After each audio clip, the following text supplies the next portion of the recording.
Ayun, so, syempre, unang message, sa Force. Syempre, sa Force nagsimula yung yung GR thing yung GR story. So, before I start blabbering, excuse yung background kasi hindi ko solo. Nasa living room ako, habang nire-record ko to, may drinking session sa labas at nanonood ng TV dad ko. So, kung ano man marinig nyo, ignore nyo na lang. Yung boses ko na lang pakinggan nyo. Next. Well, syempre, anyway, happy ako. Yun, 1 year na tayo. Tapos, diba, last month, diba, nagkaroon tayo ng alitan. And, I feel somewhat bad, somewhat good, kasi na-express ko yung opinion ko, bad, kasi na-misinterpret ako, which is very ugly feeling yun. And, so set that aside, ang masasabi ko kay Jody, you're a war freak, you're a confident girl, photogenic, talented. Wala na akong masabi, nakakahanga ka kasi, naiingit ako. Mukha man akong tanga, okay lang, para sa inyo.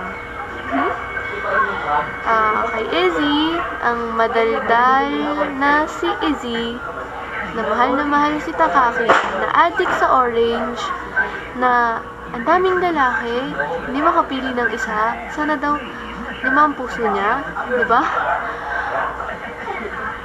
Napakadaldal mo, Z. Ikaw lang ang nagpatulog sa akin sa sobrang kadaldalan. I'm sorry. Pero dahil dun nag-start yung lalabe na tawag sa'yo. Tsaka, yung pag may unite tayo, bigla ka nalang magko-concert. Yun, syempre, nakakamiss. Ayun, magbabakasyon na. 3 sa atin, graduating. Party tayo.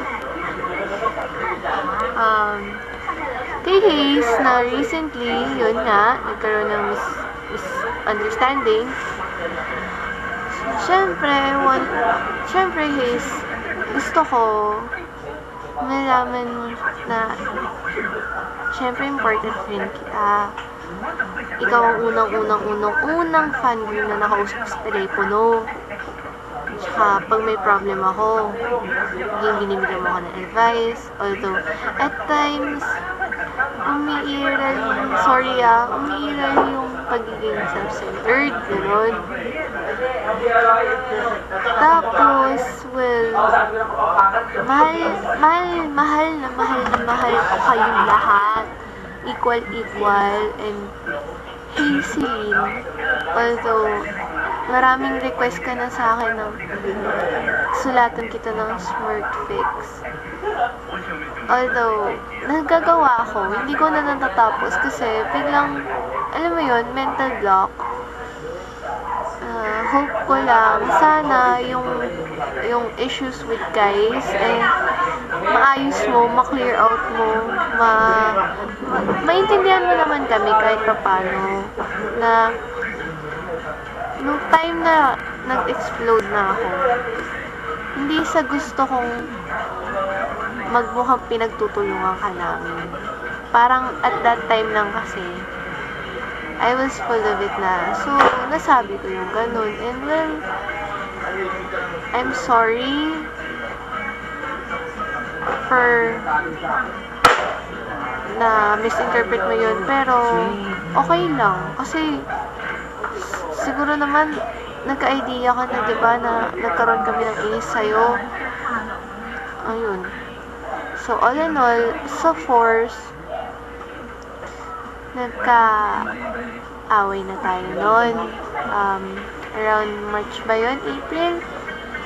Or, basta bakasyon diba? Yung talagang si Jody nagalit sa akin for what I've been saying. Si Izzy at si Hayes talagang na-hurt sa mga pinagsasabi ko. At that time, I'm very, very sorry. Talaga, kasi yun nyo naman ako, pag gumalaw utak ako kung ano na sinasabi ko, hindi ko talaga pinag-iisip. I'm sorry. Mukha na akong tanga dito, pero hindi. Okay. Distracted ako. Miss na miss ko na kayo. Ang huling kita natin nung birthday ko, anong petsa na. Sana, if pwede ako, may pera, may oras, no Ray-Ban ulit.